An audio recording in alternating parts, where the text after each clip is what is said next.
Auzubillahiminash-shaytanir-rajim. Bismillahir-rahmanir-rahim. Hello, I'm Dar Shaukat, and today in this lecture we will discuss about the powers and functions of Vice President. Apart from that thing, we also discuss the qualification, oath, conditions of office, term of office, vacancy in office of Vice President. So let's start now. So Vice President, we will discuss the Vice President. The article which deals with the Vice President is Article 63 of the Indian Constitution. According to this article, it states that there shall be a vice president of India, यानी article 63 के अनुसार ये कहा गया है कि हिंदुस्तान के अंदर एक वाइस प्रेसिडेंट होना चाहिए, और वो जो वाइस प्रेसिडेंट होगा, he occupied the second highest office in the country after the president who occupied the second highest office, that is the vice president.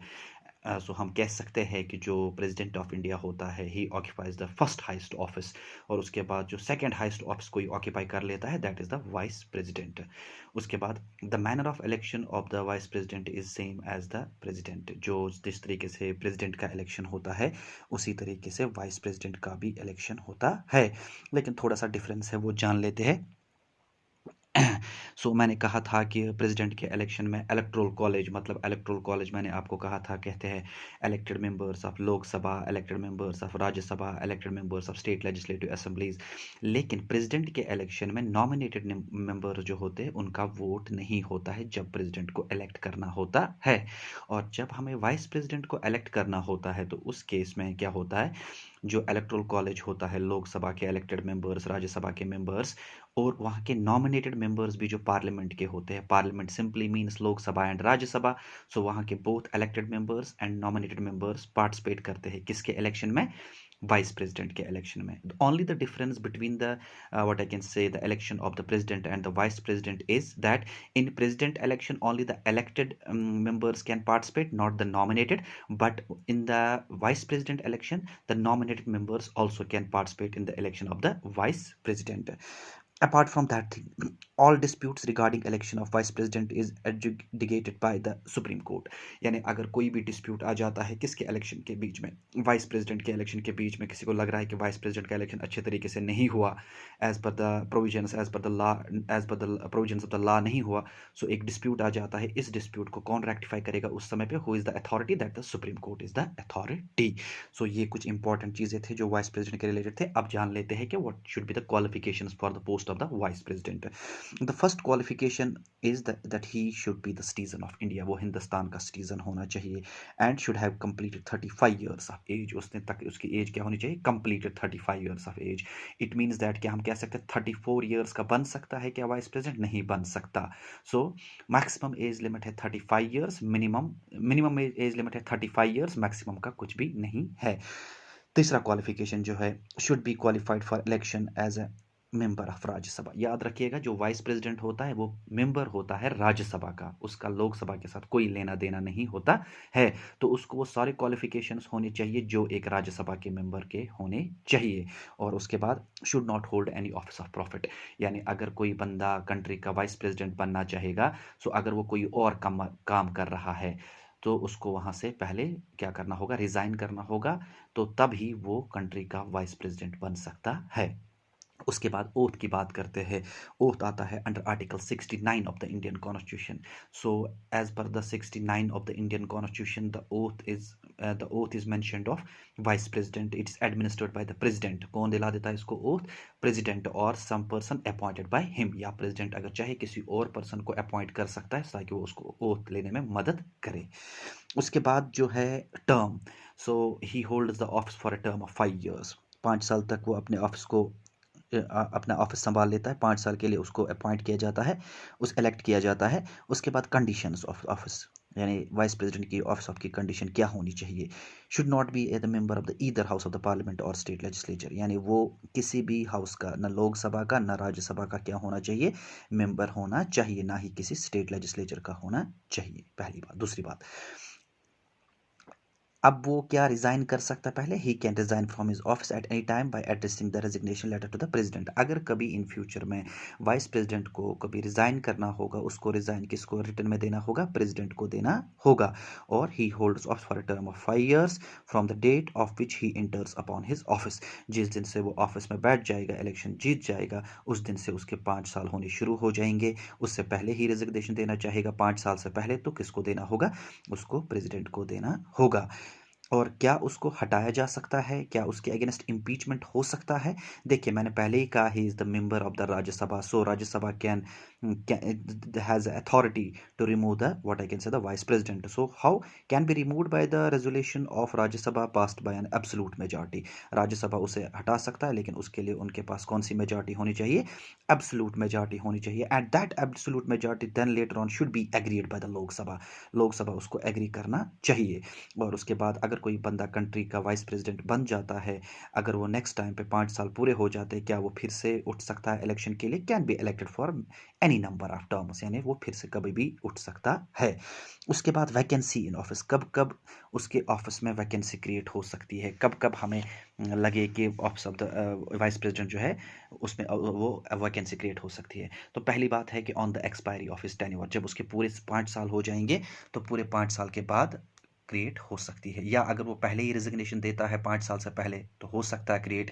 या अगर उसके अगेंस्ट इम्पीचमेंट हो सकता है, इम्पीचमेंट के बाद वो रिमूव हो गया अपने पोस्ट से, तो वैकेंसी क्रिएट हो सकती है। या हम कहेंगे कि अगर उसकी सर्टन डेथ हो जाती है, तो डेथ के केस में वहाँ पे क्या हो सकती है? वैकेंसी क्रिएट हो सकती है। सो याद रखिएगा, तो जब भी इसकी वैकेंसी क्रिएट होगी, just because of the multiple reasons on the expiry of his tenure, by his resignation, by removal और impeachment process, or due to death, in these cases when the vacancy is going to be caused by the expiration of the term of the sitting vice president, an election to fill the vacancy must be held before the expiration of his term.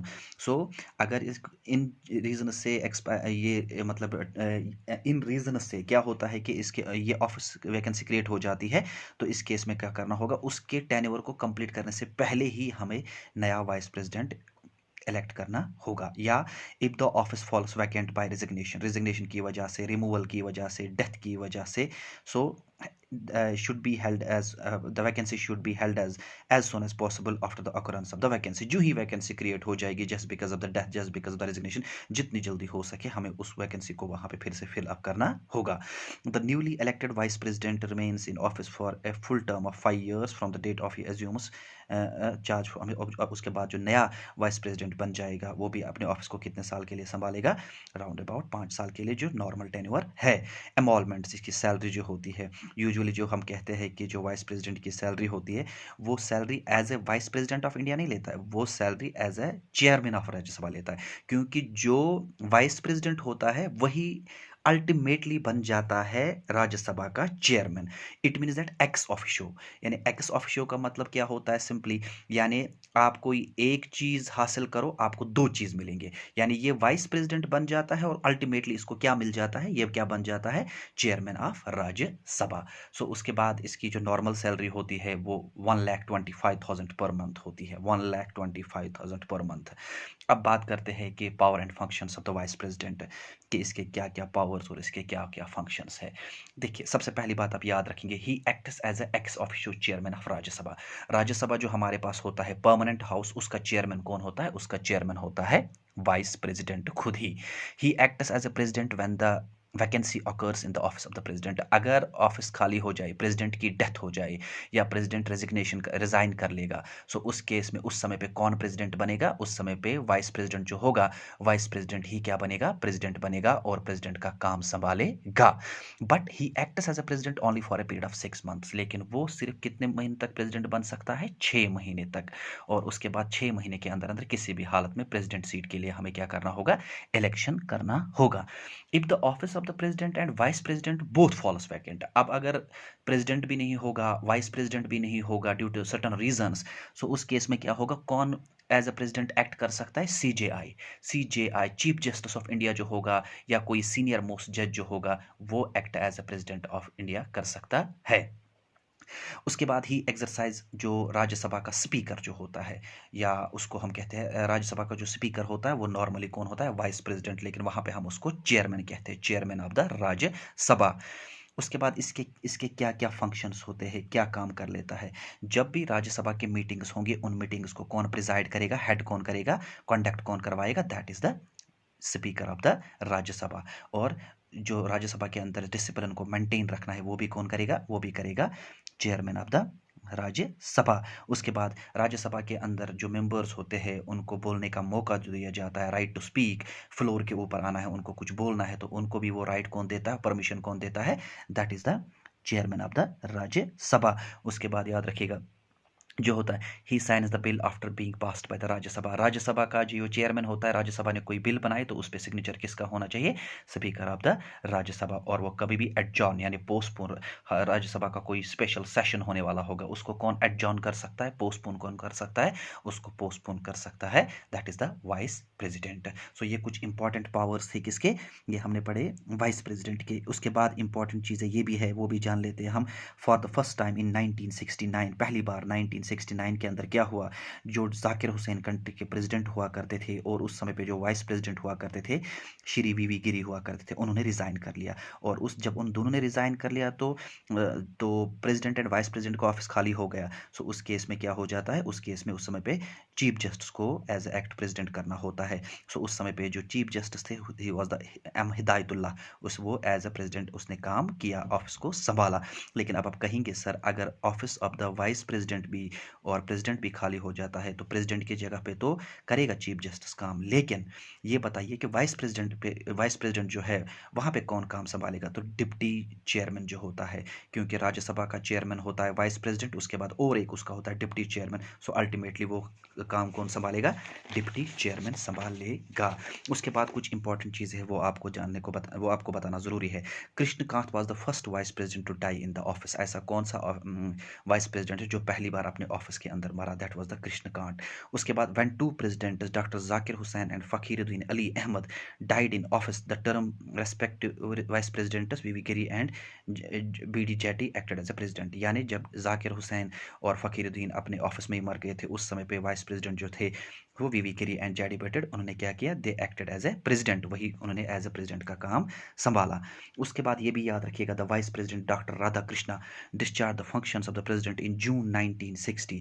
1960 के अंदर जो हमारे पास country के अंदर vice president हुआ करता था doctor Radha Krishna, उसने एज एन एक्ट प्रेसिडेंट किया। क्यों, क्योंकि when the president of doctor Rajendra Prasad was on 15 days tour, उस समय पे प्रेसिडेंट था हमारे पास राजेंद्र प्रसाद, वो टूर पे गया था यूएसएसआर, और उस समय पे उसके टूर के जाने की वजह से क्या हुआ कि ऑफिस खाली हो गया और उस समय पे डॉक्टर राधा कृष्णा ने एक्ट एज ए प्रेसिडेंट किया। और इम्पॉर्टेंट चीज़ आपको बताने जा रहा हूँ कि आज का जो जो पहला हमारा वाइस प्रेसिडेंट हुआ करता था कंट्री का, that was the doctor Radha Krishna, और दूसरा वाला था डॉक्टर जाकिर हुसैन, तीसरा वाला था वीवी गिरी। और आज हमारा जो प्रेसिडेंट है वो तो आपको पता ही है, रामनाथ कोविंद। सो उसके बाद आप चेक कर लीजिएगा कि आज का कौन सा वाइस प्रेसिडेंट है, सो वो चेक कर लीजिएगा, might be this question will be asked in the examination. चलिए मैं ही बता देता हूँ कि आज का जो वाइस प्रेसिडेंट है that is the Venkaiah Naidu. Venkaiah Naidu जो है वो आज का वाइस प्रेसिडेंट है। Hope so you understood this lecture. Before concluding my topic I am requesting my all well wishers, do not forget to subscribe my channel. The name of my channel is Oshin's Education, Origin of Creative Energies and New Sciences, started by Dar Shaukat. Thank you so much.